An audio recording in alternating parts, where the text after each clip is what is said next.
जय हिंद।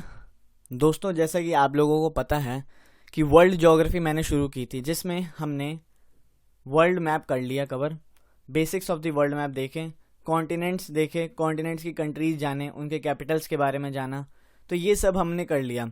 अब दोस्तों, वर्ल्ड ज्योग्राफी में आगे बढ़ते हुए, जैसा कि आपको पता है, मैंने इंट्रोडक्शन वीडियो जब बनाया था तो मैंने क्या कहा था कि अब हम करेंगे geomorphology, basics of the world map, countries Capitals के बारे में जानने के बाद कॉन्टिनेंट्स, ओशंस कितने हैं, कंट्रीज के फैक्ट्स वगैरह में जाने से पहले हम थोड़ा सा जियोमॉर्फोलॉजी समझेंगे, क्लाइमेटोलॉजी एंड ओशनोग्राफी थोड़ा बहुत समझेंगे। ठीक है, इन तीनों के बारे में थोड़ा बहुत जानना पड़ेगा उससे पहले कि हम आगे बढ़ें, क्योंकि ये सब बहुत ज़रूरी है। अब मैं माउंटेन्स बताऊंगा, फिर देखिए क्या है ना, अगर हम कंट्रीज़ के फैक्ट्स वगैरह हो गए। देखिए, मैं आपको सही बताऊं, इतनी बेहतरीन तरीके से मैं करवाने वाला हूँ ना वर्ल्ड ज्योग्राफी आपको। आप ये मत सोचिएगा कि जियोमॉर्फोलॉजी पढ़ा रहा हूँ तो ये तो फिजिकल ज्योग्राफी का पार्ट है। जी बिल्कुल, फिजिकल ज्योग्राफी का पार्ट है, पर समझ लीजिएगा तो आप ही के लिए अच्छा।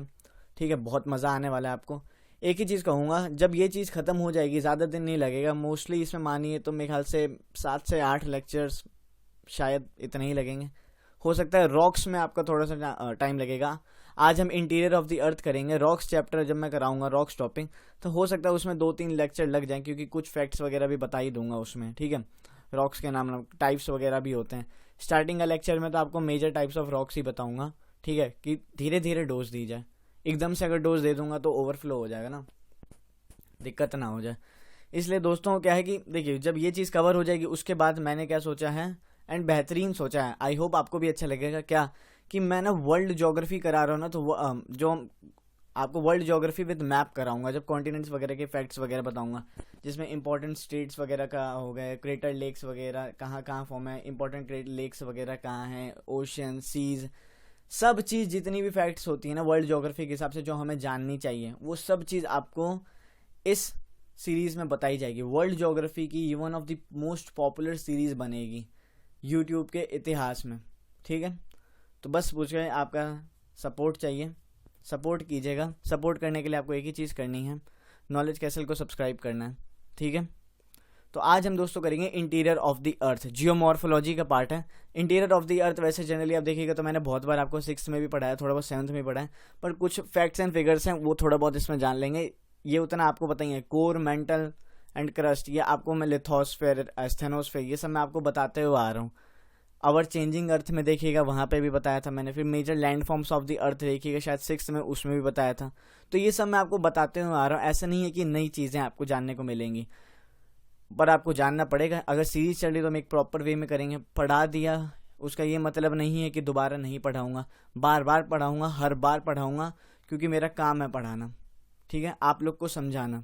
ठीक है, आप सारे स्टूडेंट्स हो मेरे, चाहे बड़े बच्चे देख रहे हैं या छोटे हो, मुझसे उम्र में बड़े हो या मुझसे छोटे हो, सब स्टूडेंट्स हो मेरे यार। ठीक है, स्टूडेंट्स हो, आप लोगों को सिखाना मेरा काम है। तो दोस्तों बस उसी फिराक में आज हम करेंगे इंटीरियर ऑफ द अर्थ। ठीक है, इंटीरियर ऑफ द अर्थ करेंगे। ठीक है, तो दोस्तों मेरा नाम सौरभ राज है और आप सभी का स्वागत है हमारे चैनल नॉलेज कैसल पे। सब्सक्राइब ज़रूर कीजिएगा इसे। आगे चलते चलिए, बहुत ही बेहतरीन लाइनें लिखी हुई हैं। सबसे पहले आप लोग ये पढ़िए, शिक्षक दरवाज़ा खोलते हैं लेकिन आपको प्रवेश खुद करना होता है। बहुत ही बेहतरीन लाइन लिखी हुई है, और मैं बार बार आपको हर लेक्चर में कहता हूँ दोस्तों कि मैं आपको सिर्फ पढ़ाऊँगा। ठीक है, वर्ल्ड ज्योग्राफी मैंने कराई आपको, मैंने हर लेक्चर में बोला है कि मैं आपको मैप्स शो कर रहा हूँ, मैप्स के लोकेशंस बता रहा हूँ कि आपको याद हो, ट्रिक्स बता रहा हूँ, सीक्वेंस वाइज में बता रहा हूँ कि ये कंट्रीज ऐसी हैं। स्पेशली मैंने पॉलिटिकल मैप्स में खुद सॉल्व किए हैं वो, कि आपके लिए आसानी हो जाए उस कंट्रीज़ को मार्क करना। पर देखिए दोस्तों, ये सब मुश्किल हो जाएगा आप लोगों के लिए। क्यों? अगर आप प्रैक्टिस नहीं करेंगे। खुद आपको प्रवेश करना पड़ेगा उस दरवाजे के अंदर। दरवाजे के अंदर आप प्रवेश कीजिए, फिर अपने हिसाब से आप बनाइए। मैंने आपको पढ़ाया, अब अपना आप दिमाग लगाइए कि हम सर ने पढ़ा दिया है, या भाई ने पढ़ा दिया, ब्रदर ने पढ़ा दिया, जो भी कहिए आप। ठीक है, तो ये पढ़ा दिया है, अब मैं ऐसे करता हूँ, ये मेरे लिए आसान हो जाएगा। मैंने आपको आसान बता दिया कि सीक्वेंस वाइज में आपको करनी थी कंट्रीज, कैपिटल्स मैंने आपको बताए थे, तो आप इनको याद कीजिए। फिर मैंने आपको एनसीईआरटीज की जो सीरीज़ बता रहा हूँ उसमें भी बोला है कि बार बार या तो आप मेरे वीडियोस लेक्चर्स बार बार देखिए। ठीक है, समझिए, अपना ओपिनियन लगाइए, अपने थॉट्स लगाइए। कुछ किताबें हैं वो कीजिए, गूगल है, कुछ वर्ड समझ में नहीं आए, अगर मैं भी भूल गया हूँ तो आप वो कम से कम सर्च कीजिए। और बार बार मैं कमेंट सेक्शन में आपको बोलते रहता हूँ कि कुछ भी आपको क्वेश्चन है तो पूछिए, पूछिए, बिल्कुल पूछिए। आप नहीं पूछिएगा तो कौन पूछेगा? ठीक है, गुरु हूँ, आपको जैसे यहाँ बोला आपका गुरु हूँ, पढ़ा रहा हूँ, टीचर की रिस्पेक्ट है, अगर समझ रहे हैं पढ़ा रहा हूँ तो थोड़ी नॉलेज दे रहा हूँ, तो इस रिस्पेक्ट के नाते शिक्षक हूँ, मान के चलिए शिक्षक हैं, तो थोड़ी पढ़ाई कीजिए, थोड़ी अपनी मेहनत लगाइए, थोड़ा अपना वर्क दीजिए। ठीक है, इसमें सुझाव भी लिखा गया है, खुद पढ़ाई करें, ये बहुत ज़रूरी है। आपको खुद पढ़ाई करनी पड़ेगी अगर आपको बड़ा इंसान बनना है, बड़ा ज्ञानी बनना है, कुछ ज्ञान लेना है। ठीक है, मैं जो चीज़ बेहतरीन तरीके से करा सकता था मैं वो चीज़ करा रहा हूँ। ठीक है, ऐसा नहीं है कि मैं पूरा एकदम ज्ञानी हूँ, मुझे हर सब्जेक्ट की नॉलेज है। ज्योग्राफी, हिस्ट्री, पॉलिटी, इकोनॉमिक्स मेरे को आती है तो मैं आपको करवा रहा हूँ बेसिक से। इकोनॉमिक्स अभी नहीं है, इकोनॉमिक्स हम 9th क्लास से शुरू करेंगे, पर मेजर जो 3 चीज़ें आपकी करा रहा हूँ। अब हम धीरे धीरे, अभी हम NCERTs कर रहे, धीरे धीरे एक सीरीज, क्योंकि थोड़ा सा दिक्कत हो जाती है, टाइम मैनेज करने में थोड़ा सा दिक्कत होता है, अपना भी काम रहता है, थोड़ी अपनी भी पढ़ाई रहती है। ठीक है, मैनेज करने में थोड़ी सी दिक्कत आती है, टाइम थोड़ा कम बचता है, तो उसमें यही है कि आपके रोज़ाना लेक्चर्स, मतलब ऐसे नहीं हो सकता कि 2-2 लेक्चर 3-3 लेक्चर रोज़ाना आएँ। ठीक है, अकेला भी हूँ, तो क्या है इसमें आपको सिंपल सी मैं एक बात बोलूँगा, खुद पढ़ाई कीजिए। अभी मैंने आपके लिए वर्ल्ड ज्योग्राफी की सीरीज़ लेके आया NCERT के पैरेलल में। वर्ल्ड ज्योग्राफी ख़त्म हो जाएगी तो मैं हिस्ट्री के लेके आ जाऊँगा, या अगर आप चाहेंगे कि वर्ल्ड ज्योग्राफी के बाद में फिजिकल ज्योग्राफी, फिर इंडियन ज्योग्राफी, मतलब ज्योग्राफी की सीरीज़ पहले पूरी की जाए, तो बिल्कुल ज्योग्राफी की सीरीज़ पहले हम पूरी करेंगे।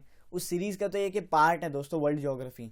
ज्योग्राफी ख़त्म नहीं होती, ज्योग्राफी ऐसे ही नहीं कहा जाता है मदर ऑफ ऑल सब्जेक्ट्स, समझना पड़ेगा इस टर्म की मतलब। ज्योग्राफी बहुत बेहतरीन है, ज्योग्राफी आपको दिल से फील करनी पड़ेगी।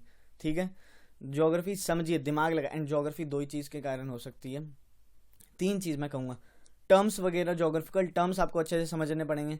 दूसरा, आपको मैप की प्रैक्टिस एंड मैप की नॉलेज बड़ी खतरनाक वाली होनी चाहिए। एंड तीसरा, डायग्राम्स की प्रैक्टिस होनी चाहिए, डायग्राम्स वगैरह बनाने की चाहिए। अब इंटीरियर ऑफ द अर्थ का आपका मैप तो बनेगा नहीं, डायग्राम ही बनेगा, तो उस डायग्राम की प्रैक्टिस होनी चाहिए। सिर्फ अब एग्जाम में अगर आपसे एक्सप्लेन करने के लिए 5 मार्क्स में आ जाए कि इंटीरियर ऑफ द अर्थ समझाइए, ठीक है, अगर आप उसमें डायग्राम बना देंगे ना तो उसमें एक अच्छा इंप्रेशन जाता है टीचर के, मतलब एग्जामिनर के पास जो चेक कर रहा है पेपर, कि हाँ इस बच्चे ने कुछ पढ़ाई किया है, कि एग्जामिनेशन में भी जैसे आंसर्स लिख रहा है अपना दिमाग लगा रहा है, सब चीज़ बता रहे हैं इंटीरियर ऑफ द अर्थ क्या है, तो अपना दिमाग लगाइए, पढ़ाई कीजिए। ठीक है, खुद को आपको प्रवेश करना पड़ेगा दरवाजे के उस पार। मेरा काम पढ़ाना है दोस्तों, बेहतरीन पढ़ाऊंगा मैं, इसमें ये नहीं कह रहा, कोई भी कॉम्प्रोमाइज़ नहीं होगी पढ़ाने में, पर आपको सपोर्ट देना पड़ेगा। मुझे ये सपोर्ट नहीं चाहिए कि आप सब्सक्राइब कीजिए, ये दीजिए, वो आपकी मर्ज़ी, आपको चैनल सब्सक्राइब करना रहनी, पर आपसे इतना ज़रूर सपोर्ट चाहिए मेरे को कि आप अपनी पढ़ाई कीजिए। ठीक है, आप अपनी पढ़ाई कीजिए। मैं लॉकडाउन जब लगा था, लॉकडाउन से बहुत बच्चों के तो बेसिक्स उड़ गए हैं, मैंने बहुत बच्चे देखे उनके बेसिक्स ख़त्म हो गए हैं। ठीक है, आप अपने साथ ही मत, दिन भर फ़ोन पे मत लगा करिए, अगर फ़ोन पे ही लगना है तो लेक्चर्स पढ़िए। ठीक है, एंटरटेनमेंट अगर आपको लेनी है तो एंटरटेनमेंट भी क्या लीजिए, करंट अफेयर्स पढ़िए, कुछ एंटरटेनमेंट लीजिए, वो भी एंटरटेनमेंट है। मूवी देखते हैं, वो एक बार आई 6 आ गई, बस नए नए पार्ट्स नहीं आते रोजाना निकले, पर करंट अफेयर्स को ना आप एंटरटेनमेंट मूवी की तरह लीजिए यार, सीरीज की तरह लीजिए, कि आज भी एक एपिसोड आया, आज भी 10 चीज़ें जानने को मिली, कल और मिलेगी। ये उत्सुकता आप में रहनी चाहिए, ये क्यूरोसिटी आप में रहनी चाहिए। क्यूरोसिटी बहुत ज़रूरी है, आपको क्यूरियस होना पड़ेगा। ठीक है, तो बस यही उम्मीद करता हूँ कि आप लोग सपोर्ट कीजिए, अपने आप को सपोर्ट कीजिए, अपने आप को सपोर्ट कीजिए, पुश कीजिए कि मुझे खुद से कुछ करना है, मैं आपको पढ़ा रहा हूँ, उसको रिवाइज कीजिए, रिपीट कीजिए। एंड अगर आपका मन करे तो चैनल को सब्सक्राइब भी कीजिएगा, लाइक शेयर करना ही है अगर आप बच्चों को और पढ़ा, क्योंकि ज्ञान बांटने से ही बढ़ता है। चलिए आगे चलते हैं, आज हम देखेंगे, अब हम करने वाले हैं दोस्तों the interior of the earth. Interior of the अर्थ समझेंगे। ठीक है, इंटीरियर ऑफ द अर्थ, जैसे आपको पता ही है ये अर्थ के कुछ लेयर्स हैं, ये आपका क्रस्ट का हिस्सा हो गया। ठीक है, mental, inner, outer core, inner core.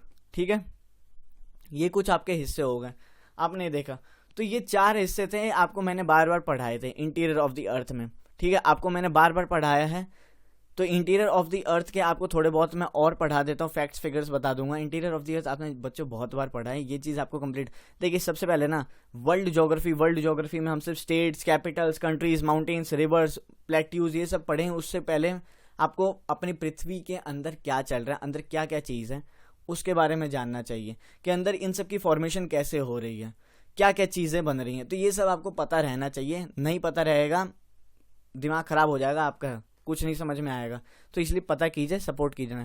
ठीक है, अब देखिए यहाँ देखते हैं, it is not possible to know about the earth's interior, ठीक है, by direct observations because of the huge size and the changing nature of its interior composition. Changing nature of the interior composition. दोस्तों यहाँ पे क्या लिखा गया है कि ये पॉसिबल नहीं है, ज़्यादातर ये पॉसिबल नॉट पॉसिबल है क्या, कि अर्थ के इंटीरियर में हम हर बार डायरेक्ट ऑब्जर्वेशंस, मतलब डायरेक्ट सोर्सेज जो होते हैं ना, ऑब्जर्व कर पाए, क्योंकि पृथ्वी एक तो बहुत बड़ी है, ऊपर से इसके नीचे जो है इंटीरियर में जो भी चीज़ें हैं ये लगातार अपने नेचर्स वगैरह चेंज करती रहती हैं, कभी कुछ बदल जाता है, कभी कुछ बदल जाता है, तो डायरेक्ट सोर्सेज में हमें थोड़ी प्रॉब्लम आती है। तो इसलिए देखिए क्या लिखा हुआ है यहाँ पे, it is an almost impossible distance for the humans to reach till the centre of the earth radius is 6370 kilometre. Earth की जो रेडियस है ये याद रख लीजिएगा। ये फैक्ट आपको एक मिल गया, देखिए यहाँ पे एक फैक्ट मिल गया, ठीक है, ये आपको एक फैक्ट मिल गया। It is an almost impossible distance for the human. सही बात है, आदमियों के लिए, इंसानों के लिए ये मतलब सोच से भी परे है कि वो अर्थ के सेंटर में पहुंच पाए, ठीक है, अर्थ के सेंटर में भी पहुंच पाए। वो सोचते भी होंगे ना कि अर्थ के सेंटर में पहुंच गए तो पकोड़ा बनते हुए देखेंगे अपने आप को, पकोड़ा बन जाएंगे एकदम, इतना गर्म होता है। सोचिए हाई टेम्परेचर, जैसे जैसे आप नीचे जाते रहते हैं टेम्परेचर बढ़ते जाता है। अब रेट ऑफ टेम्परेचर और टेम्परेचर बढ़ना ये दोनों एक अलग चीज़ें हैं। ये आगे वाले जब मैं इसी टॉपिक में जब आपको मैं टेम्परेचर पढ़ाऊंगा, टेम्परेचर का आपका स्लाइड आएगी तब उसमें आपको समझाता हूँ। तो आपने ये देखा अर्थ की रेडियस इतना है 6370 kilometre radius, and almost impossible है किसी भी इंसान के लिए पृथ्वी के सेंटर में रीच करना, नहीं जा सकता वो वहाँ पे। Through mining and drilling operations, we have been able to observe the Earth's interior directly only up to a depth of few kilometers। देखिए क्या है ना, जब माइनिंग और ड्रिलिंग जो होते हैं ना, माइनिंग और ड्रिलिंग से हमने कुछ हद तक अपने अर्थ के इंटीरियर के बारे में थोड़ा बहुत जाना है, ठीक है, थोड़ा बहुत जाना है अर्थ के इंटीरियर के बारे में डायरेक्टली, ठीक है, और वो भी कितने फ्यू किलोमीटर्स तक। जैसे आपकी एनसीईआरटी की क्लास 11th की बुक है, उसमें इंटीरियर ऑफ द अर्थ में एक फैक्ट दे रखा है कि हमने हाईएस्ट ड्रिलिंग आज तक कितनी की है, साउथ अफ्रीका में की थी हमने 4 किलोमीटर तक माइनिंग की थी, 4 किलोमीटर तक माइनिंग किया था हमने नीचे तक। तो सोचिए 4 किलोमीटर में हमारी हालत बुरी हो गई थी, वहाँ के बंदों की जो कर रहे होंगे, इतनी गर्मी बढ़ जाती है, इतनी गर्मी, ठीक है, तो इससे भी हम नहीं ज़्यादा जान सकते हैं, ठीक है। आपको पता ही है कि क्रस्ट की लेयर ही इतनी मोटी है, बताया था ना, 30 किलोमीटर आपकी क्रस्ट की लेयर होगी, थिकनेस थिकर, एंड 5 किलोमीटर आपके ओशन की क्रस्ट होगी। तो ये पूरी, जब ये इतना ही कवर नहीं हो रहा तो नीचे का तो भूल ही जाइए। हमसे भी अंदाज़ा ही लगा सकते हैं, थ्योरीज आती हैं काफ़ी चीज़ें। अब देखते हैं फ्यूचर में क्या होता है, हो सकता है कोई पॉसिबल थ्योरी निकल जाए, पर अभी तक सिर्फ थ्योरीज आती है कि ऐसा हो सकता था, वैसा हो सकता था, तो यही सब आता है। चलिए कम से कम हमें ये तो पता चलता है कि कुछ हद तक इंटीरियर ऑफ द अर्थ के बारे में ये हो सकता था, क्योंकि काफ़ी सारी थ्योरीज आई हैं, ठीक है। कन्वेक्शनल थ्योरी भी उसमें से एक थी, कन्वेक्शनल थ्योरी याद है ना, आपको मैंने पढ़ाया था, आर्थर होल्म्स की थ्योरी थी। The rapid increase in the temperature below the earth surface is mainly responsible for setting a limit to direct observations inside the earth। मतलब देखिए रैपिड जो इंक्रीज होता है ना टेम्परेचर जैसे जैसे आप नीचे जाते जाइएगा ना, पृथ्वी के नीचे, मतलब पृथ्वी अपने क्रस्ट के नीचे जाते जाइएगा जैसे जैसे, तो उस टाइम पे क्या होता है, आपका टेम्परेचर धीरे धीरे नहीं बहुत तेजी से बढ़ता है, तेजी से बढ़ता है टेम्परेचर। ऐसा नहीं कि तेजी से बढ़ गया, 1 मीटर गए तो 100 डिग्री बढ़ गया, नहीं, मतलब बढ़ता है, तेजी से बढ़ता है, ठीक है। तो ये ऑलमोस्ट डिफ़िकल्ट हो जाता है कि हम वहाँ तक थोड़ा बहुत भी अंदर जा पाएँ, स्टडी कर पाएँ। तो हमें कुछ लिमिटेशंस होती हैं हमारे लिए कि हम डायरेक्ट ऑब्जर्वेशंस लें। थोड़ा नीचे का माइनिंग वाइनिंग की कुछ रॉक्स वगैरह मिल गए, टुकड़े मिल गए, उसका लैब्स वगैरह में जाके अध्ययन कर लिया, अंदाज़ा लगा ली कि अच्छा ये होता है वो होता है, इनडायरेक्ट मतलब डायरेक्ट सोर्सेज हमें पता चल गया। अब वहीं देखिए, but still through some direct and indirect sources the scientists have a fair idea about the how the earth's interior look like. तभी भी जब इतनी चीज़ें हमने कर ली, इतनी मेहनत कर ली, माइनिंग किया, कुछ रॉक्स मिले, इंटीरियर इनडायरेक्ट सोर्सेज भी अभी बताऊंगा आगे क्या होते हैं, ठीक है, इतने डायरेक्ट सोर्सेज मिले, कुछ कंकड़ पत्थर वगैरह रॉक्स वगैरह मिली, उनका अध्ययन किया, कुछ मिला, ठीक है, लावा वगैरह के रॉक्स मिल गई, तो ये सब हमें मिला। तो साइंटिस्ट को एक आइडिया मिल गया कि हाँ हमारा अर्थ का इंटीरियर कुछ ऐसा होता होगा। अब जब तापमान लगातार बढ़ रहा है, डायरेक्ट सोर्सेज में अगर देखिएगा सबसे बेस्ट एग्जाम्पल रहता है, किस लिए, क्या चीज़ रहती है डायरेक्ट सोर्सेज में सबसे बेस्ट एग्जांपल साइंटिस्ट को स्टडी करने के लिए, वॉल्केनिक इरप्शन। जब वॉल्केनो फटता है ना, लावा बाहर आता है, लावा जब ठंडा होता है, वो साइंटिस्ट को सबसे ज़्यादा मदद करता है डायरेक्ट इन्फॉर्मेशन में, जब डायरेक्ट सोर्सेज के लिए कि जान पाएँ वॉल्केनो से, वॉल्केनो, ठीक है, याद रखिएगा। अब ये देखिए इंटीरियर ऑफ द अर्थ इस डायग्राम में, इंटीरियर ऑफ द अर्थ, ये आपको जैसे पता ही है कि ये क्या होगी, ओशनिक क्रस्ट होगी और ये कॉन्टिनेंटल क्रस्ट होगी। कॉन्टिनेंटल क्रस्ट यानी इनको क्या कहते हैं हम, सियाल, सियाल का बताइए, फुल फॉर्म आपको कमेंट सेक्शन में सियाल की फुल SIAL की सियाल की फुल फॉर्म बतानी है। एक्टिव होइए कमेंट सेक्शन में फटाफट, ठीक है। फिर आपकी ये ओशनिक क्रस्ट होगी, ओशनिक क्रस्ट होगी, इसको क्या कहते हैं, सीमा, इसकी वो फुल फॉर्म बताइए। ये आपका जो येलो कलर का आप पार्ट देख रहे हैं ये अपर मोस्ट मैंटल, और यही सब मिला के देखिए ये कॉन्टिनेंटल क्रस्ट हो गया, ओशनिक क्रस्ट हो गया, एंड ये अपर पार्ट जो मैंटल होता है, यानी लगभग 100 किलोमीटर तक आपका फॉर्म करता है लिथोस्फेयर।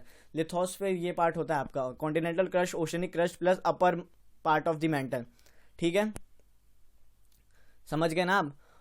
ये अपर मोस्ट मैंटल देखा आपने येलो कलर में है। उसके बाद यहाँ लिखा हुआ पार्शली मोल्टन एस्थेनोस्फेयर, ये आपका एस्थेनोस्फेयर होता है 200 किलोमीटर तक, ये आपका एस्थेनोस्फेयर होता है, ठीक है। यहाँ पे मैग्मा होते हैं, मैग्मा यहाँ फ्लोट करता रहता है, तभी तो आपको पता ही है कि एस्थेनोस्फेयर बहुत वीक होता है। फिर आपका यहाँ होता है सॉलिड एस्थेनोस्फेयर, ठीक है। मेंटल ट्रांजिशन 670 किलोमीटर तक ये मेंटल, ठीक है। फिर आपका ये लोअर मेंटल हो गया, मेंटल ट्रांजिशन, ये जो अलग करता है लोअर मेंटल और अपर मेंटल को, ठीक है। ये लोअर मेंटल का पार्ट हो गया, अपर मेंटल और लोअर मेंटल को जो अलग करता है, ठीक है।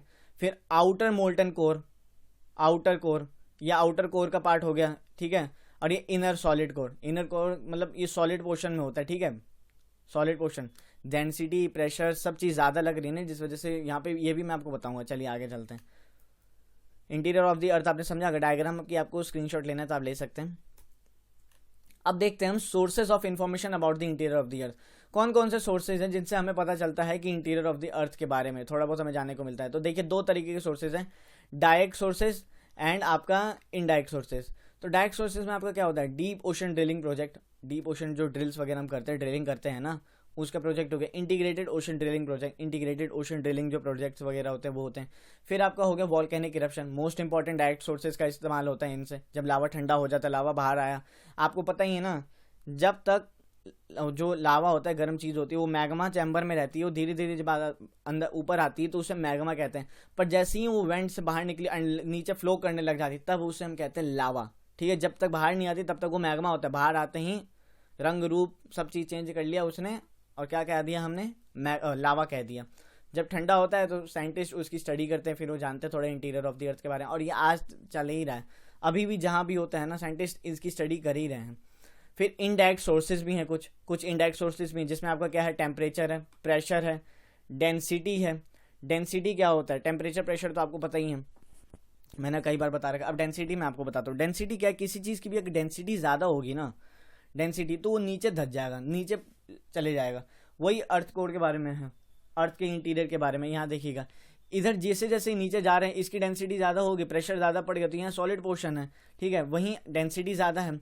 डेंसिटी कम होती है तो वो ऊपर फ्लोट करने लग जाएगा। इसका बेस्ट एग्जांपल देता हूँ, ठीक है, एग्जांपल से समझिए। पानी है, ओशन है, मान लीजिए ओशन पे आपने एक लकड़ी का डब्बा छोड़ दिया, ठीक है, एंड वहीं एक मान लीजिए कि लोहे की कुछ होते नहीं वेट छोड़ दी, लोहे का वेट छोड़ दिया। लोहे का जो वेट होगा ना वो धम से पानी के नीचे चले जाएगा, ठीक है, एंड वो लकड़ी का जो होगा डब्बा वो ऊपर तैरने लग जाएगा। क्यों?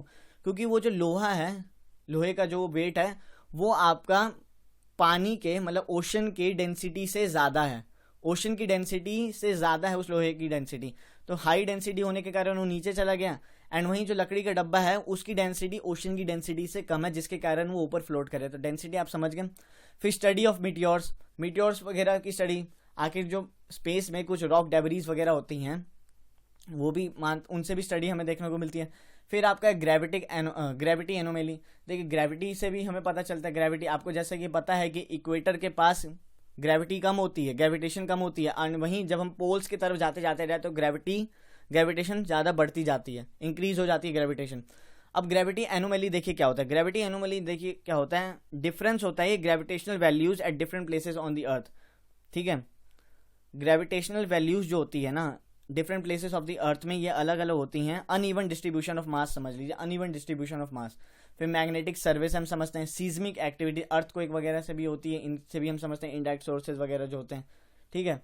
तो इन सब चीज़ों से हम जानते हैं अपने इंटीरियर ऑफ द अर्थ के बारे में।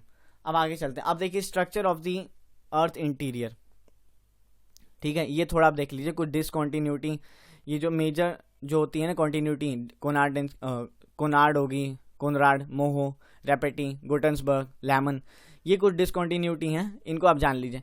ये देखिए पूरा लिथोस्फेयर है, ठीक है, लिथोस्फेयर है। ये जो आपका है ना यहाँ पे क्रस्ट का पोर्शन है, क्रस्ट का ओशनिक क्रस्ट जहाँ पे खत्म होती है, ओशनिक क्रस्ट यहाँ खत्म हो गई। इसके नीचे का जो पार्ट होता है इसे हम कहते हैं कॉनराड डिसकॉन्टिन्यूटी, कॉनराड डिसकॉन्टिन्यूटी।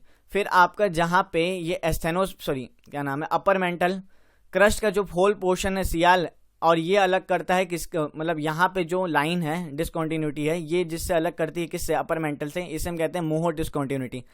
फिर आपका ये अपर मेंटल का पार्ट आ गया। अपर मेंटल को जो लोअर मेंटल से अलग करता है वो है आपकी रैपिड डिसकॉन्टिन्यूटी, ठीक है। लोअर मेंटल को जो आउटर कोर से जो अलग करता है वो है आपकी गुटेन्सबर्ग डिसकॉन्टिन्यूटी, एंड जो आउटर कोर को इनर कोर से विभाजित करता है उसे हम क्या कहते हैं, लेहमन डिसकॉन्टिन्यूटी।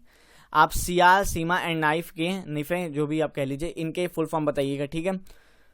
ये पूरा जो रीजन होता है ना इसे हम लिथोस्फेयर कहते हैं। ये आपका एस्थेनोस्फेयर होगा जिसमें हमारे प्लेट टेक्टोनिक्स थ्योरी जब मैं आपको बताऊंगा प्लेट्स वगैरह मूव करते हैं, इसी पे तैरते रहते हैं। ये पोर्शन आपका पूरा हो गया इतना, upper mantle lower mental mesosphere हो गया। फिर आपका यहाँ पे outer core and inner core लीजिएगा तो ये आपका हो गया बेरिस्फेयर। आप समझ गए structure of the interior, earth interior समझ गए। कॉनराड डिसकॉन्टिन्यूटी किससे समझ गए, मोहो डिसकॉन्टिन्यूटी आपको जैसे मैंने बताया, क्रस्ट को अपर मेंटल जो पोर्शन को डिवाइड करता है वो मोहो डिसकॉन्टिन्यूटी, अपर मेंटल और लोअर मेंटल को जो विभाजित करता है बीच में जो ये लाइन है डिसकॉन्टिन्यूटी, ठीक है। ये है आपका रैपिड डिसकॉन्टिन्यूटी। फिर यहाँ पे आपका गुटेन्सबर्ग डिसकॉन्टिन्यूटी में आउटर कोर को जो लोअर मेंटल से अलग करता है। फिर यहाँ पे इनर को है लेहमन, आउटर और इनर के बीच में लेहमन डिसकॉन्टिन्यूटी, ठीक है। तो ये कुछ हैं ये टर्म्स वगैरह, ये याद रखिएगा जब मैं फिजिकल ज्योग्राफी, अभी हमसे बेसिक समझ रहे थे कि वर्ल्ड ज्योग्राफी में हमें इंटीरियर ऑफ द अर्थ समझना जरूरी है कि आखिर क्या क्या चीज़ें हैं, लोअर मतलब क्रस्ट मेंटल कोर, यही सब जानना है, हम समझ जाएंगे। उसके बाद धीरे धीरे जब फिजिकल ज्योग्राफी में जाएंगे तब मैं इन सबको डिटेल में एक्सप्लेन करूंगा। ये सब फिर नहीं तो बहुत बड़ा टॉपिक हो जाएगा। अभी मैं बेसिक्स करा रहा हूँ कि ताकि आपको मैं वर्ल्ड ज्योग्राफी के लिए थोड़ा तैयार कर सकूँ। जब हम कॉन्टिनेंट्स मैप्स माउंटेन्स प्लेट्यूज वगैरह पढ़ेंगे कि आखिर वो फॉर्म कैसे होता है, बनते कैसे हैं, तो ये सब चीज़ पढ़ाने से पहले आपको मैं ये बता दे रहा हूँ, ठीक है। चलिए अब क्रस्ट सबसे पहले हम देखते हैं। ये होता है आपका कॉन्टिनेंटल क्रस्ट, ठीक है। एंड ये पोर्शन हो गया आपका कॉन्टिनेंटल क्रस्ट, एंड ये हो गया ओशनिक क्रस्ट, ये पूरा ओशनिक क्रस्ट हो गया, ठीक है। ये ओशनिक क्रस्ट हो गया। तो क्रस्ट में तो इसमें नहीं, अब चलिए हम देखते क्या लिखा हुआ है। It is the outer most solid part of the अर्थ। आपको जैसे पता ही है कि आप सबसे पृथ्वी का सबसे जो बाहरी लेयर जो होती है वो हमारा क्रस्ट होता है। तो normally outer most solid part में भी होता है, सॉलिड में होता है, सॉलिड ही होता है। Normally about 8 to 40 kilometre thick, normally क्या होता है 8 से लेकर 40 किलोमीटर तक ये थिक होता है, ठीक है। वही मैंने आपको बता रखा था ना, 35 होता है टोटल, आप मान लीजिए। Nearly 1% of the earth's volume, देखिए नियरली, ये कुछ फैक्ट्स वगैरह हैं, नियरली 1% जो अर्थ की जो वॉल्यूम है, and 0.5% of the earth mass are made up of the crust. देखिए जो 1% जो पृथ्वी की जो वॉल्यूम है ना वो आपकी क्रस्ट कवर करती है, एंड 0.5 जो अर्थ के जो मास एरिया है ना, मास है, वो आपका क्रस्ट का बना हुआ है। तो ये आप समझे, nearly 1% of the earth volume, ठीक है, ये आपकी क्रस्ट कवर करती है। फिर 0.5% ऑफ द अर्थ मास जो है ये आपका क्रस्ट कवर करता है, ठीक है। The thickness of the earth the thickness of the crust under the oceanic and continental areas are different. देखिए जैसा कि मैंने आपको बार बार बताया कि ओशनिक क्रस्ट एंड कॉन्टिनेंटल जो क्रस्ट होती है ना, इनमें थोड़ा सा डिफरेंस होता है। क्यों डिफरेंस होता है? ओशनिक क्रस्ट होती है थिन होती है, पतली होती है, ठीक है। तभी तो यहाँ पे आपको ज़्यादातर वॉल्केनिक माउंटेन्स, रिजेस वगैरह देखने को मिलती हैं, ठीक है। क्यों? जल्दी से मैग्मा बाहर निकल जाता है, मैग्मा जल्दी बाहर निकल जाता है, आसानी होती है उसे तो earth crust, oceanic crust is देखिए थिनर अबाउट 5 किलोमीटर, लगभग 5 kilometre, compare to continental crust. देखिए कॉन्टिनेंटल क्रस्ट से अगर इसे आप कंपेयर कीजिएगा तो कॉन्टिनेंटल क्रस्ट की कितनी थिकनेस होती है आपकी, रफली मान के चलिए 30 से 35 किलोमीटर का होता है, ठीक है, 30 से 35 kilometre.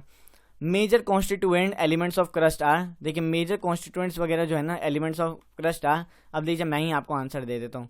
Silica, SI and AL, सियाल जो कहा था ना उसमें क्या फुल फॉर्म है इसकी, सिलिका एंड एल्यूमिनियम का बना होता है आपका जो मेजर जो कॉन्स्टिट्यूएंट्स वगैरह जो होते हैं ना क्रस्ट के, बताया था ना मिनरल्स वगैरह जो पाए जाते हैं वो है aluminium and silica. It is often termed as sial, sial भी कहते हैं। Sometimes sial is use to refer lithosphere, कभी कभी क्या होता है हम सियाल को याद कीजिए, major land forms of the earth में मैंने लिथोस्फेयर को ही यूज किया था, सियाल, ठीक है। तो कभी कभी हम सियाल को लिथोस्फेयर के लिए भी रेफर कर लेते हैं या यूज कर लेते हैं, समझे। Which is the region comprising the crust and the uppermost solid mantle. और ये लिथोस्फेयर क्या होता है ये भी मैंने आपको बताया कि अपर जो क्रस्ट होता है और जो अपर पार्ट ऑफ मेंटल होता है इसे हम क्या कहते हैं, लिथोस्फेयर। ये पूरा मिलकर लिथोस्फेयर बनाता है आपका, देखा यहाँ पे कि आपकी कॉन्टिनेंटल क्रस्ट, ओशनिक क्रस्ट होगी, फिर ओशनिक क्रस्ट, ठीक है, एंड अपर मोस्ट मेंटल। ये पूरा जो 100 किलोमीटर के एरिया में 5, ठीक है, ये पूरा आपका लिथोस्फेयर बनाता है, ठीक है। ये याद रखिएगा लिथोस्फेयर किससे बनता है, ये पूछ ले कभी, ठीक है। आप समझे, lithosphere and upper most mental से क्या बनता है आपका लिथोस्फेयर, सॉरी क्रस्ट और अपर मोस्ट मेंटल से आपका लिथोस्फेयर बनता है। The mean density of the material in the crust, density अब इसमें देखिए कितना होता है, the mean density of the material, जो मटेरियल्स वगैरह होते हैं इनकी डेंसिटी कितनी होती है क्रस्ट में, 3 ग्राम सेंटीमीटर क्यूब पर सेंटीमीटर क्यूब, 3 ग्राम प्रति सेंटीमीटर क्यूब इनकी डेंसिटी होती है। जब the mean density of the material, तो मटेरियल्स वगैरह होते हैं क्रस्ट में, उनकी डेंसिटी कितनी होती है। The discontinuity between the hydrosphere and the crust is terms at Conrad discontinuity. देखिए जो डिसकॉन्टिन्यूटी होती है ना,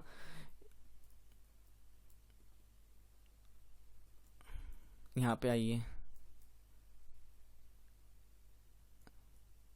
कहाँ गई हाँ, इसे हम कोनार्ड डिसकॉन्टिन्यूटी कहते हैं, ठीक है, कोनराड, ठीक है। The mean the discontinuity between the hydrosphere and the crust, hydrosphere और क्रस्ट के बीच में जो हाइड्रोस्फेयर यानी आपकी ओशन का जो लेयर होता है, फिर बाकी का जो नीचे का क्रस्ट पोर्शन होता है, इनकी जो डिसकॉन्टिन्यूटी होती है इसे हम कहते हैं कोनार्ड। हाइड्रोस्फेयर, ठीक है, हाइड्रोस्फेयर आपको बताया था ना, ओशन का पार्ट जो हो गया, इसे हम कहते हैं कोनराड डिसकॉन्टिन्यूटी होगी आपकी, ठीक है, समझ गए आप। इसे याद रखिएगा, कोनराड डिसकॉन्टिन्यूटीज वगैरह सब होती हैं। तो आपने यहाँ पे क्रस्ट के बारे में जान लिया अच्छे से, अगर जान लिया है तो यस लिखिए कमेंट सेक्शन में, ठीक है, यस लिखिए। एंड आपको एक्टिव पार्टिसिपेशन करते रहिए यार कमेंट सेक्शन में, आपके कुछ क्वेश्चंस हो तो पूछिए, मैं हर कमेंट के आंसर्स दूंगा, क्योंकि यार अगर आप देखेंगे कुछ क्वेश्चंस पूछेंगे तो मुझे भी अच्छा लगेगा कि हाँ यार बच्चों ने सही में सीरियस देखा है, जो भी देख रहे हैं बड़े, अगर हो सकता है कुछ बुजुर्ग भी देख रहे हैं, उनको जोश चढ़ रखा होगा, आज हम इंटीरियर ऑफ द अर्थ पढ़ेंगे, ठीक है। तो आप अच्छे से देखिए वीडियो, लेक्चर देखिए, अच्छे से समझिए, अपना दिमाग लगाइए, मेहनत कीजिए, लेक्चर समझ में नहीं आया तो बार बार करिए। अगर आपको इंटीरियर ऑफ द अर्थ और पढ़ना है, और अगर जो बच्चे 11th में की वीडियो देख रहे हैं, अगर, क्योंकि वर्ल्ड ज्योग्राफी हर किसी का पार्ट होता है किसी भी एग्जामिनेशन का, गवर्नमेंट में आप देख लीजिए एनडीए, सीडीएस, एसएससी, फिर आपका यूपीएससी, ये सारे एग्जाम्स होते हैं, बहुत बेहतरीन एग्जाम्स हैं, ठीक है, टफ होते हैं तभी तो बेहतरीन कह रहा हूँ, टफ उतने भी नहीं होते, अगर आप दिल से चाहेंगे, प्रैक्टिस करेंगे, मेहनत करेंगे तो हो जाएगा। सब्जेक्ट पे उतनी ही कमांड बनाइए, आपका अपने सिलेबस को पकड़ के चलिए, सिलेबस आपका जितना कह रहा है ना उतना पढ़ लीजिए, एंड उससे थोड़ा सा ज़्यादा पढ़ लीजिए कि आपको थोड़ा बहुत याद रहे, ठीक है। तो बस फिर आपका क्या होगा, एंड प्रैक्टिस करते रहिए, practice makes a man perfect, legendary line थी और आज भी कायम है, ठीक है। इसको याद रखिए, प्रैक्टिस करते रहिए, स्मार्ट प्रैक्टिस कीजिए, ठीक है, ये नहीं कि पागलों की तरह प्रैक्टिस किए जा रहे हैं, थोड़े स्मार्ट तरीके से प्रैक्टिस कीजिए, स्मार्ट तरीके से मेहनत कीजिए, ठीक है। जब लेक्चर बनाया है मैंने तो इसको देखिए, इसको देखने के बाद इंपॉर्टेंट जो पॉइंट्स निकलते हैं ना, जो आपके, अगर आप यूपीएससी दे रहे हैं तो मीन्स में भी अगर आपके काम आ सकते हैं, GS1 में ज्योग्राफी का पार्ट है, ठीक है, GS1 में काम आ सकते हैं। उसके बाद अगर आप देखिएगा तो फिर आपके प्रीलिम्स में भी फैक्ट्स वगैरह काम आ सकते हैं, एसएससीज वगैरह में भी काम आ सकते हैं कि आप फैक्ट्स वगैरह हैं तो आप आंसर्स दे सकें, तो ये चीज़ नोट कीजिएगा। अब सियाल के फुल फॉर्म, वैसे उम्मीद है कि इतना सिंपल क्वेश्चन तो शायद किसी भी एग्जाम में ना पूछा जाए, पर अगर भूला भटका पूछ लिया तो कम से कम आपको याद तो रहे, सिलिकॉन एल्यूमिनियम, ठीक है। फिर ये क्वेश्चन इंपॉर्टेंट हो सकता है कि बताओ वो कौन सी डिसकॉन्टिन्यूटी है जो हाइड्रोस्फेयर और क्रस्ट को अलग करती है, तो आप बता सकते हैं हाइड्रोस्फेरिक जो क्रस्ट है ये है आपकी कोनराड डिसकॉन्टिन्यूटी। ये डिसकॉन्टिन्यूटीज वगैरह बहुत इंपॉर्टेंट हो जाती हैं, ये आपसे पूछा जा सकता है, ठीक है, ये पूछा जा सकता है।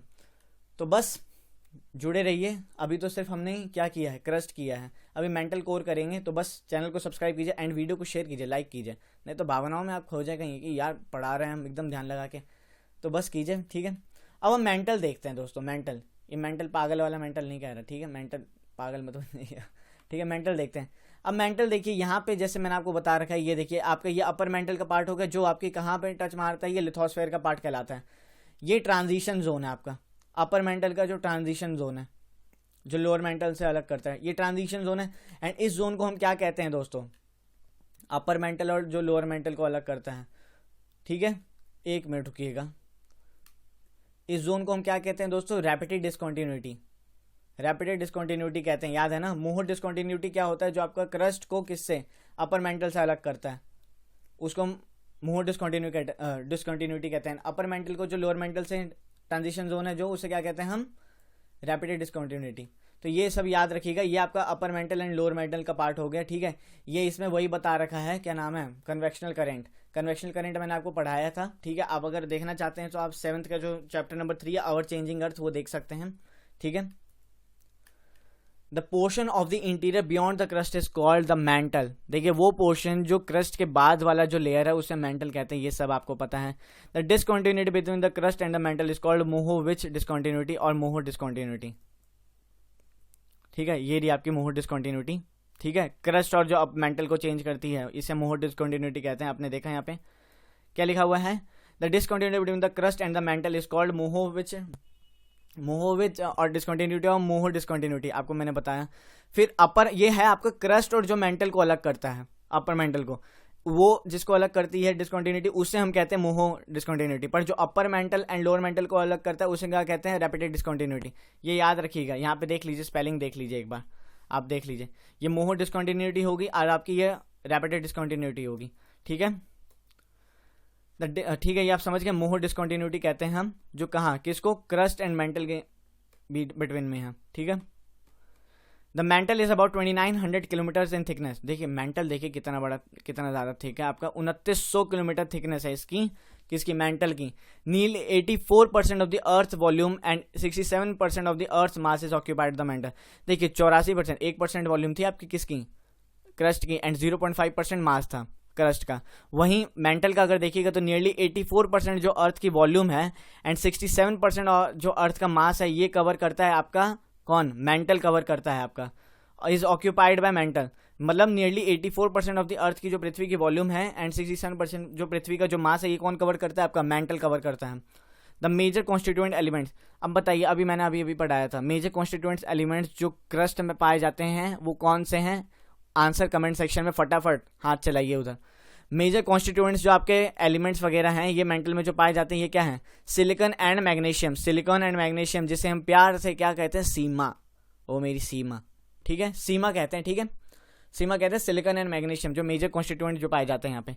The density of the layer is higher than the crust. देखिए क्रस्ट की डेंसिटी जैसे मैंने आपको यहाँ बताई थी कितनी थी, 3 ग्राम पर सेंटीमीटर क्यूब थी, ठीक है, क्रस्ट में डेंसिटी। और वहीं जो डेंसिटी ऑफ इस लेयर की जो डेंसिटी है mental, the density of the mental layer इस कितनी है इसकी, क्रस्ट से ज़्यादा है, और कितनी तक के बीच में है, 3.3 to 5.5 ग्राम सेंटीमीटर क्यूब, इतनी इसकी डेंसिटी है। ये फैक्ट याद रख लीजिएगा, अगर दे देंगे एग्जाम में तो बहुत फायदा हो जाएगा आपका। The uppermost solid part of mental, upper most solid part of mental and the entire crust constitute the lithosphere. ये मैंने आपको बता रखा है, जो अपर मोस्ट पार्ट है आपका मेंटल का, अपर मोस्ट पार्ट है मेंटल का, और ये जो पूरा क्रस्ट है ये आपका क्या बनाता है, लिथोस्फीयर बनाता है, मैंने आपको बताया था, ठीक है। एक मिनट कहाँ भाग गया, हाँ, लिथोस्फीयर बनाता है क्या आपका, upper most part of mental and जो क्रस्ट है ये क्या बनाता है आपका, लिथोस्फीयर बनाता है।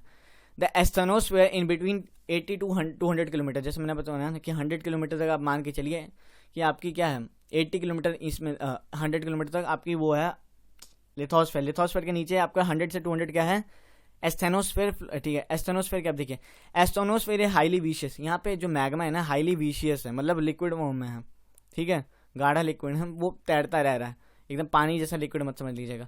मैकेनिकली वीक एंड डक्टाइल, ये वीक भी है, कमज़ोर है, और तभी तो फ्लोट करते रहे, इस पे प्लेट्स, इसी पे तो फ्लोट्स करती हैं आपकी जो प्लेट्स हैं, ठीक है, जो major plates and minor plates, oceanic plates, ये सब जो मैं आपको पढ़ाने वाला हूँ कुछ ही देर में, रुकिए, जब प्लेट टेक्टोनिक्स में आपको पढ़ाऊंगा ना, कल रॉक्स पढ़ा रहा हूँ, उसके बाद एक दिन हम रॉक्स का तो 2-3 शायद क्लास होंगे, 2-3 लेक्चर्स होंगे, ठीक है। मतलब आज क्या है, थर्सडे है ना, हाँ, फ्राइडे सैटरडे संडे आपकी रॉक्स चलेगी तीनों दिन, ठीक है, अच्छे से चलेगी। फिर नेक्स्ट जो थर्सडे आएगा ना, जब हम वर्ल्ड ज्योग्राफी कंटिन्यू करेंगे, तो उसमें मैं आपको कराऊंगा कॉन्टिनेंटल ड्रिफ्ट थ्योरी, उसके बाद प्लेट टेक्टोनिक्स कराऊंगा, फिर 2 दिन चलेंगे आपके वॉल्केनो और अर्थक्वेक, ये कवर हो जाएगा। तो आपके बेसिक जियोमॉर्फोलॉजी आपने कवर कर ली, बेसिक चीज़ें आपने इंटीरियर ऑफ द अर्थ समझ ली, ये सब समझ लिया। उसके बाद हम क्लाइमेटोलॉजी करेंगे, फिर थोड़ा सा ओशंस के बारे में जानेंगे, एंड फिर उसके बाद हम फैक्ट्स एंड फिगर्स पे आ जाएंगे, माउंटेन्स, ड्रेनेज पैटर्न, ये सब हम देखने वाले हैं, ठीक है। तो एस्थेनोस्फीयर आपका 80 से लेके 200 किलोमीटर तक लाई करता है, ठीक है। इज हाईली विशियस, मैंने आपको बताया विशियस बहुत है, विस्कस, मैकेनिकली वीक भी है, डक्टाइल भी है। Deforming region of the upper mantle which lies just below the lithosphere. Deforming region मतलब उस रीजन में पाए जाते हैं, यहाँ पे देखिए ये जो आपको पोर्शन दिख रहा है ना येलो कलर में, ये है आपका एस्थेनोस्फीयर। एस्थेनोस्फेयर यही तो है, ये देखिए ऊपर पूरा ये जो कॉन्टिनेंटल एरिया हो, मास हो, क्रस्ट हो गया, ये पूरा इसी पे तो फ्लोट कर रहा है, ठीक है। आपने देखिए द एस्थेनोस्फेयर, देखिए यहाँ पे लिखा है ना, वो चीज लिख दी ना यहाँ पे। द एस्थेनोस्फेयर, जो ये एस्थेनोस्फेयर है आपका, यहाँ पे क्या is the main source of magma, magma यहीं से आता है। मैग्मा आपका क्या वॉल्केनो फट गया पप से, धम वैसे पप से तो नहीं फटता है, ठीक है। वॉल्केनो फटा, मैंने आपको याद है कि जो ओरिजिन शायद अवर चेंजिंग अर्थ में मैंने आपको पढ़ाया था एंड वीडियो भी दिखाई थी कि वॉल्केनो मैग्मा चैम्बर से निकलता कैसे, भी एक छोटी सी क्लिप थी, मैंने आपको दिखाया, अच्छे से एक्सप्लेन किया हुआ है। तो प्लीज़ आप अगर 7th की पढ़ाई कर लीजिएगा। देखिए मैंने 7th में भी पढ़ाया, पर क्या सोचता, मैंने एनसीईआरटीज पढ़ाई है, पर मैंने सोचा है कि बहुत सारे बच्चे हो सकते हैं कॉम्पिटेटिव के बच्चे भी देखते हों, ठीक है, तो उन्हें दिक्कत ना आए, इसलिए मैंने कुछ टर्म्स वगैरह वहीं क्लियर कर दिया। मैंने बार बार फोकस किया है कि इन टर्म्स को आप याद कीजिए, नोट्स बनाइए, पॉइंट फॉर्मेट्स में, बुलेट पॉइंट्स में बनाइए, माइंड मैप के फॉर्मेट में नोट्स बनाइए, बेहतरीन बनाइए, ठीक है। कुछ ऐसा लगता है आपको कि नहीं यार इसके बारे में मुझे पैराग्राफ भी थोड़ा बहुत लिख लेना है, तो आप ऐसा कीजिए, वर्ड्स लिखिए यार, उन वर्ड्स पे पैराग्राफ लिख सकते हैं। एस्थेनोस्फेयर, एस्थेनोस्फेयर की मीनिंग आपको पता चल गई, बस समझ गए आप क्या है, ठीक है। तो अब देखिए एस्थेनोस्फेयर क्या, एस्थेनोस्फेयर का जो ये क्या है, main source of magma, magma का मेन सोर्स यही है, and it is a layer over which the lithospheric plates, ये वही लेयर है जो मैंने आपको बार बार बोले जा रहा हूँ कि जहाँ पे आपके lithospheric plates and continental plates move, lithospheric plates कह लीजिए, कॉन्टिनेंटल प्लेट्स कह लीजिए, ओशनिक प्लेट्स कह लीजिए, ये सब आपकी कहाँ मूव करती हैं, एस्थेनोस्फेयर पे, ठीक है, एस्थेनोस्फेयर पे मूव करती है, जो मैं आपको प्लेट टेक्टोनिक्स में पढ़ा दूंगा, ठीक है।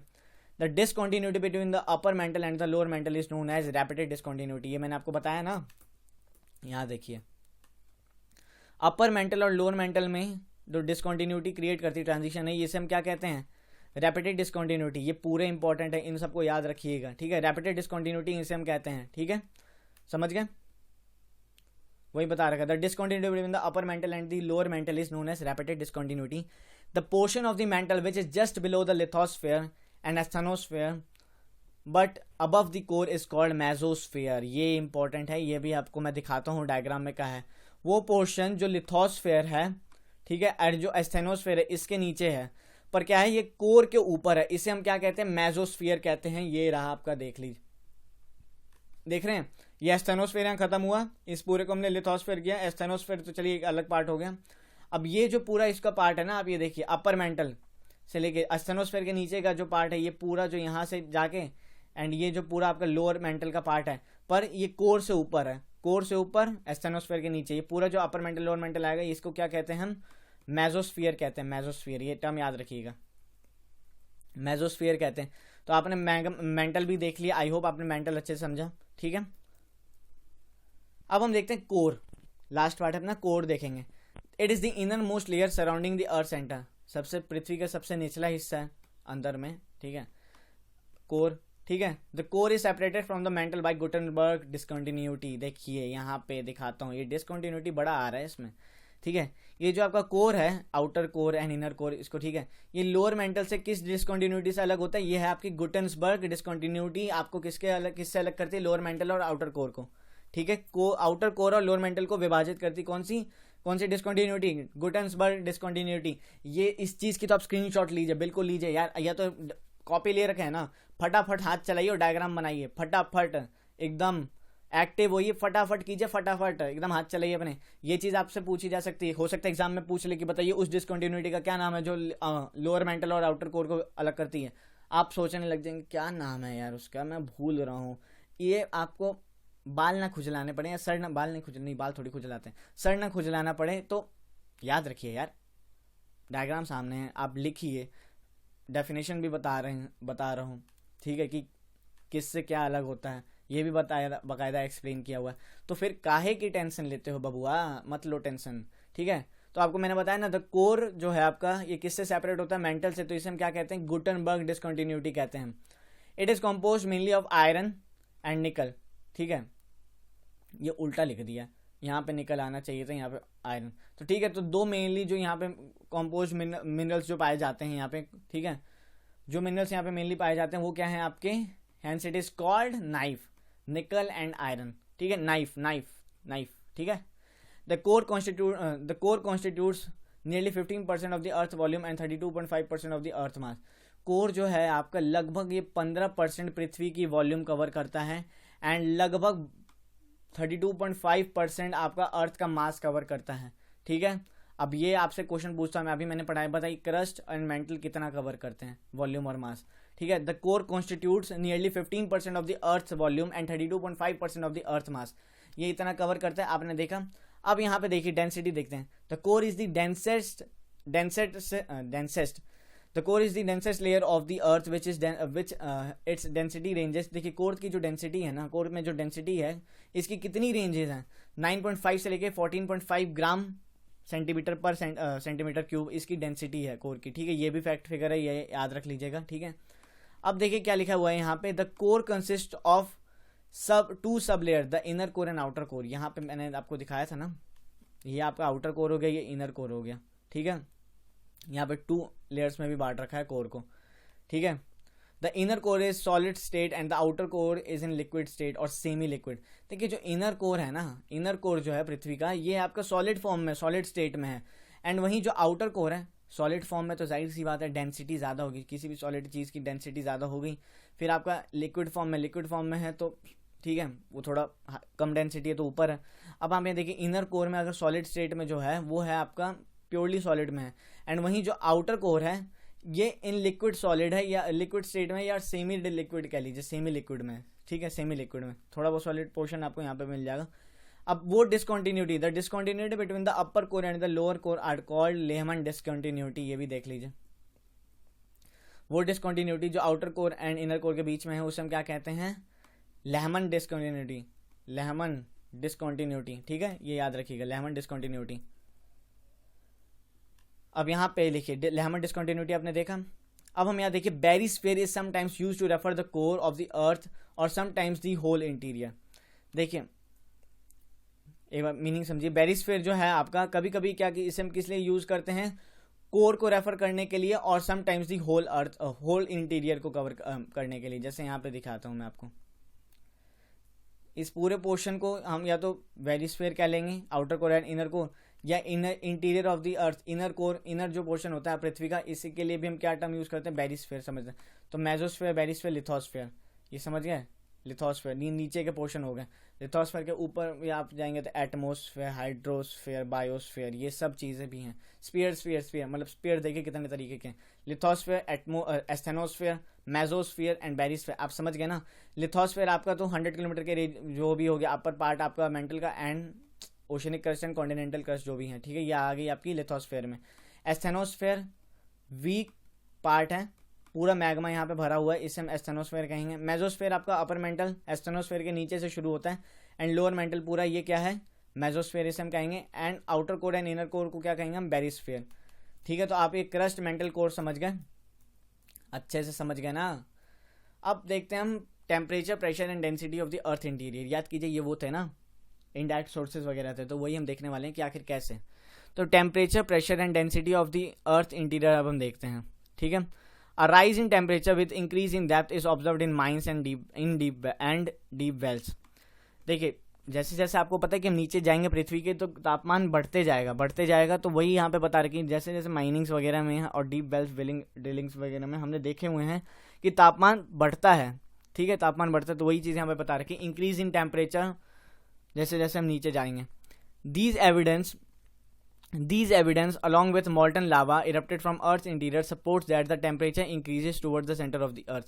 देखिए ये एविडेंस किससे हमें पता चलता है, जो मॉल्टन लावा जो ऊपर आती है ना, ठीक है, erupted from the earth interior, पृथ्वी से अंदर से आती है, मैग्मा चैम्बर में पूरा लावा पड़ा है, एस्थेनोस्फीयर में ये फूटा लावा से आया, सॉरी मैग्मा वेंट से निकला, आया, गिर गया बाहर, तो ये फ्लोट करने लग गया। तो इससे भी हमें पता चलता है कि हाँ पृथ्वी के नीचे टेम्परेचर किस लेवल तक का है, that the temperature increases towards the centre of the अर्थ, मतलब पृथ्वी के नीचे जो सेंटर ऑफ द अर्थ में यहाँ पे तापमान बहुत ज़्यादा है, इससे पता चलता है हमें, ठीक है। The different observation so that the rate of increase of temperature is not uniform from the surface towards the earth centre, it is faster at some places and slower at other places. देखिए ये observation से हमें पता चल गया, ये मैंने आपको कहा था ना कि rate of increase of temperature and increase of temperature, थोड़ा देखिएगा अंतर मैं बताता हूँ। इंक्रीज ऑफ टेम्परेचर तो बढ़ रहा है, इंक्रीज तापमान तो बढ़ रहे हैं, नीचे हम जा रहे हैं, पर उसकी रेट डिफरेंट प्लेसेस पे अलग अलग है। क्या लिखा है, the different observation show that the rate of increase of temperature is not uniform, मतलब हर जगह पे surface towards the earth centre, हर जगह के हिसाब से अगर आप अर्थ के सेंटर में जाइएगा मतलब जा रहे हैं तो वहाँ से नहीं हो सकता कि हर किसी की रेट बराबर ही हो, ठीक है। रेट ऑफ टेम्परेचर इक्वल नहीं हो सकती है, कभी कभी कुछ डिफरेंट भी हो सकती है, पर टेम्परेचर बढ़ रहा है, इंक्रीज इन टेम्परेचर ये ज़रूर हो रहा है, इंक्रीज इन टेम्परेचर हो रहा है पर रेट शायद हो सकता है डिफरेंट हो, ठीक है। तो वही चीज़ यहाँ बता रखी है, it is faster at some places and slower, जो रेट है किसी जगह पे क्या होगी फास्टर होगी, किसी जगह पे क्या होगी थोड़ी स्लो होगी। In the beginning this rate of increase in temperature is at average rate of 1 degree Celsius for every 32 metre increase in them. In the beginning क्या होता है, जैसे जैसे नीचे हम जाने की शुरुआत करते हैं तो क्या होता है 32 मीटर की नीचाई पे मतलब हम डेप्थ पे जब जाते हैं तब 1 डिग्री सेल्सियस बढ़ जाता है एवरेज रेट। जो 1 डिग्री जो सेल्सियस आपका ये एवरेज रेट मैं बता रहा हूँ, एवरेज रेट, हाई रेट लो रेट नहीं, एवरेज रेट बता रहा हूँ। तो 1 डिग्री सेल्सियस जो होता है ना आपका 32 डिग्री नीचे जाने पे डेप्थ पे जाने पे आपका बढ़ सकता है। तो आप सोचिए कि जब 4 किलोमीटर की जो माइनिंग हुई थी नीचे उसमें कितना बढ़ गया होगा 32 मीटर के हिसाब से, कैलकुलेशन कर रहे हैं, ठीक है करिए। While in the upper 100 kilometre 100 kilometre the increase in temperature is at the rate of 12 degree Celsius. 100 kilometre के बाद क्या होता है, देखिए क्या होता है 12 डिग्री सेल्सियस पर किलोमीटर के हिसाब से आपका तापमान बढ़ने लग जाता है। उसके नेक्स्ट 300 किलोमीटर के बाद से 20 डिग्री पर सेल्सियस पर किलोमीटर, बाप रे बाप 20 डिग्री सेल्सियस पर किलोमीटर, सोचिए तापमान आपका बढ़ने लग जाता है।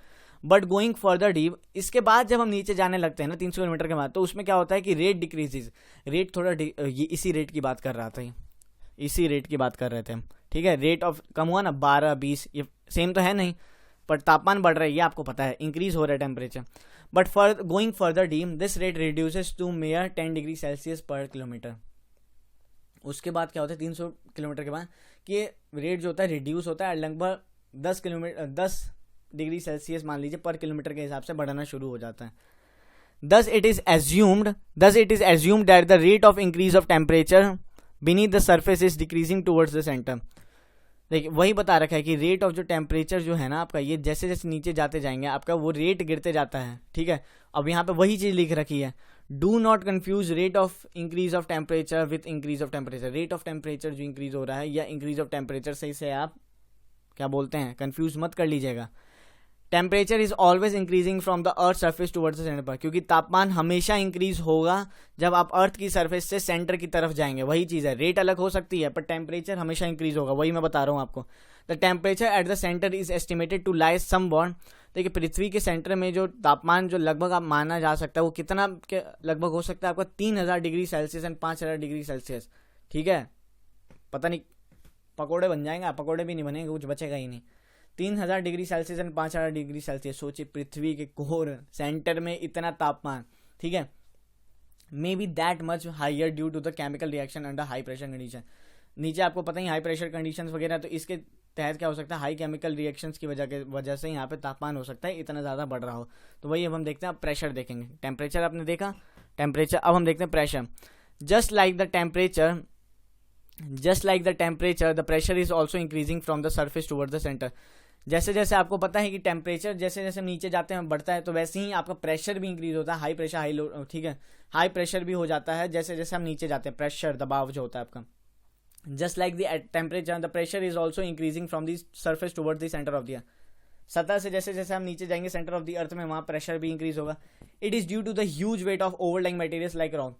एंड क्यों होता है वेट, ठीक है, वेट की वजह से, वेट की चीज़ का रॉक्स वगैरह की होते हैं, इतने सारे रॉक्स हैं उनका वेट जब होता है तो जिस वजह से क्या होता है नीचे के टेम्परेचर बढ़ जाता है एंड प्रेशर इंक्रीज हो जाता है नीचे में, ठीक है। प्रेशर भी बढ़ते जाता है क्योंकि इतने सारे वेट कैरी कर रहा है यार, वेट कितने आपके मटेरियल्स लाइक रॉक्स वगैरह जो हो गए। It is estimated that in the deeper portion the pressure is tremendously high which will be nearly 3 to 4 million times more than the pressure of the atmosphere at sea level. देखिए ये माना जाता है deeper portions में क्या होता है जब प्रेशर है वो बहुत तेजी से ट्रेमेंडसली, मतलब इमेजिन नहीं कर सकते इतनी तेजी से बढ़ता है कि लगभग 3 से 4 मिलियन टाइम्स ये बढ़ जाता है प्रेशर जो एटमोसफेयर में पाया जाता है सी लेवल पे, ठीक है। प्रेशर ऑफ द एटमोसफेयर, जो एटमोसफेयर का जो प्रेशर है सी लेवल तक, उससे लगभग 3 से 4 मिलियन टाइम्स ये प्रेशर बढ़ जाता है आपका जैसे जैसे हम सेंटर पे जाते हैं, ठीक है। At high temperature the material beneath will melt.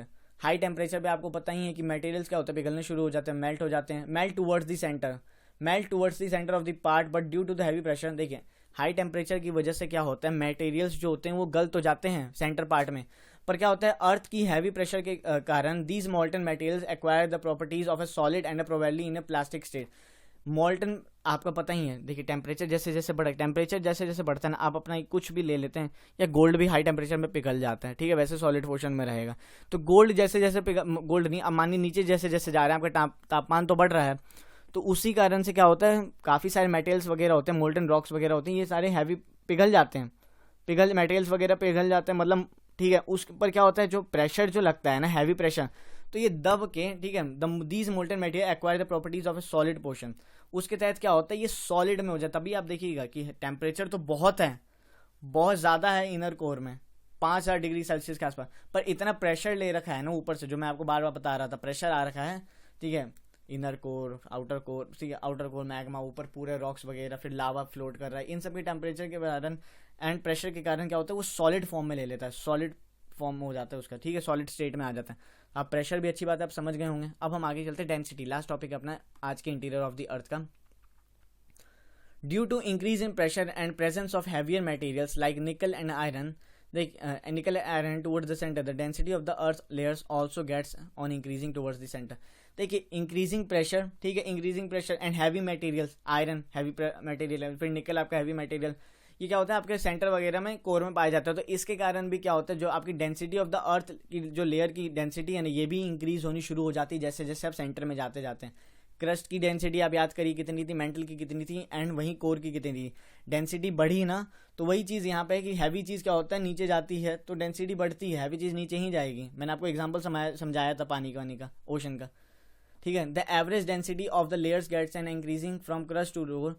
देखिए एवरेज जो डेंसिटी है ना आपकी, जैसे मैंने बताया ये क्या है, क्रस्ट से लेके आपकी कोर तक बढ़ती जाएगी। कितनी बढ़ती है, and it is nearly 14.5 grams centimetre cube at the very centre. 14.5 ग्राम प्रति सेंटीमीटर क्यूब लगभग ये बढ़ती जाती है इसकी डेंसिटी। तो आपने समझा, आपने डेंसिटी देखी, प्रेशर देखा, टेम्परेचर देखा, कोर, मेंटल, आपने फिर क्रस्ट देखा, फिर interior of the discontinuity, Conrad discontinuity, Moho discontinuity, Repetti discontinuity, Gutenberg discontinuity and Lehmann discontinuity, ये मैंने आपको पढ़ाया। आपके सामने डायग्राम है, अब आपके सामने डायग्राम है और मैं आपसे क्वेश्चन पूछ रहा हूँ कि बताइए सारी डिसकंटिन्यूटीज बताइए ये किसके बीच में लाई करती है एंड कौन सी डिसकंटिन्यूटी कौन से पार्ट को किससे अलग करती है। ये सब आपको कमेंट सेक्शन में बताना है, जरूर बताइएगा। तो ये सब हमने जाना, डायरेक्ट सोर्सेज देखे, इनडायरेक्ट सोर्सेज देखे, लेयर्स ऑफ द अर्थ देखा, ठीक है, फिर ये हमने देखा। तो बस आज का आपका चैप्टर खत्म हो, चैप्टर नहीं कहेंगे, एक पार्ट खत्म हुआ आपका इंटीरियर ऑफ द अर्थ। बेहतरीन था, मुझे उम्मीद है कि मैं आपके आपके लायक अच्छे से लेक्चर बना पाया हूँगा, ठीक है। अगर नहीं समझ में आए तो यार बार बार देखिए लेक्चर्स, बार बार देखिए, कहीं जा थोड़ी रही है वीडियो कि आज डल गई परसों गायब होगी। तो बस दोस्तों आज का लेक्चर आपका यहीं समाप्त होता है, खमाप्त कह रहा हूँ। आज पता नहीं हिंदी बड़ी शुद्ध होती जा रही है मेरी, थोड़ी ज़्यादा प्रैक्टिस करनी पड़ेगी, ठीक है, समाप्त पनाप्त, ठीक है। तो बस दोस्तों आज हम इतना ही लेक्चर करते हैं, ठीक है। आज आपके बस इतना ही खत्म हो गया इंटीरियर ऑफ द अर्थ। कल मैं करूँगा या करवाऊँगा, बिल्कुल रॉक्स पढ़ेंगे हम, जिसमें हम मेजर 3 टाइप्स ऑफ रॉक्स के बारे में जानेंगे पहले कल के लेक्चर में। उसके बाद हम थोड़े बहुत फैक्ट्स फिगर्स देखेंगे कि आखिर टाइप्स ऑफ रॉक्स क्या होता है, फीचर्स क्या हैं उस रॉक्स के, काफ़ी सारे रॉक्स, उसमें कौन कौन से रॉक्स वगैरह। तो ये हम लास्ट मतलब आपके सैटरडे एंड संडे को देखेंगे। फ्राइडे को हम, कल जो फ्राइडे है उसमें आपका टाइप्स ऑफ रॉक्स देखेंगे क्या, मेनली छोटे छोटे पोर्शन में तोड़ तोड़ के पढ़ाऊंगा ना, तो आपको भी समझ में आएगा, जल्दी समझ में आएगा। इंटीरियर ऑफ द अर्थ आज मैंने इतनी बेहतरीन तरीके से आपको समझा दिया कि आप भूल ही नहीं सकते दोस्तों, भूल ही नहीं सकते। तो बस क्या करेंगे आप, अगर आपको लेक्चर अच्छा लगा है, वीडियो अच्छी लगी, तो एक ही काम को, एक नहीं बोलूँगा, 2 काम करने हैं। चैनल को सब्सक्राइब कीजिए एंड वीडियो को अपने दोस्तों में शेयर कीजिए कि वो भी पढ़ाई करें, इंटीरियर ऑफ द अर्थ समझें, और समझने के बाद डांस करें, ठीक है, इन जनाब की तरह डांस करें, ठीक है। तो फिर उसके बाद आपको क्या करना है, वीडियो को लाइक कीजिए, शेयर कीजिए, सब्सक्राइब कीजिए एंड कमेंट करके सारे आंसर्स बताइए जिसके क्वेश्चंस मैंने पूछे हैं यार, आंसर्स दीजिए। याद कीजिए मैंने कहा जब हमने लेक्चर शुरू किया था तो एक बेहतरीन जो आपका कोट मैंने जो बताया था, यहाँ पे देखिए, शिक्षक से दरवाज़ा खोलते लेकिन आपको प्रवेश खुद करना है, आपको खुद आंसर्स देने हैं दोस्तों। मैंने आपको पढ़ाया है, ठीक है, पढ़ाया, अच्छे से समझाया, अगर आपको समझ में आया तो बस आपको सिर्फ आंसर्स देने हैं, आंसर्स दीजिए, अच्छे से दीजिए, ठीक है।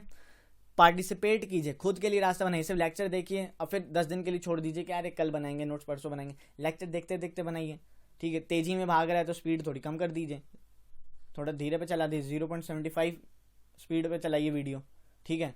और ज़्यादा ही आप तेज़ी में करा सकते हैं तो 2 पे चला लीजिए, दुगनी स्पीड पे चला लीजिए वीडियो, ठीक है। ये तो आपके हाथ में है। तो बस दोस्तों, आज के लिए समाप्ति। धन्यवाद चाहूँगा आपका ये लेक्चर सुनने के लिए। आई होप आपको मज़ा आया होगा आज के लेक्चर में। तो बस thank you friends, thank you दोस्तों, दोस्त, भाई, बहन, जो भी लोग देख रहे हैं, बुजुर्ग वगैरह जो भी ये लेक्चर्स देख रहे हैं, आप सभी का धन्यवाद देना चाहूँगा। अनुरोध है सब्सक्राइब कीजिएगा चैनल को, नॉलेज कैसल को सपोर्ट कीजिएगा। चैनल को भी बहुत ज़्यादा ग्रो करना है यार, मज़ा आने वाला है, चैनल को बहुत ग्रो करना है। चैनल को सब्सक्राइब कीजिएगा। Thank you so much for watching this video lecture. God bless you all. जय हिंद।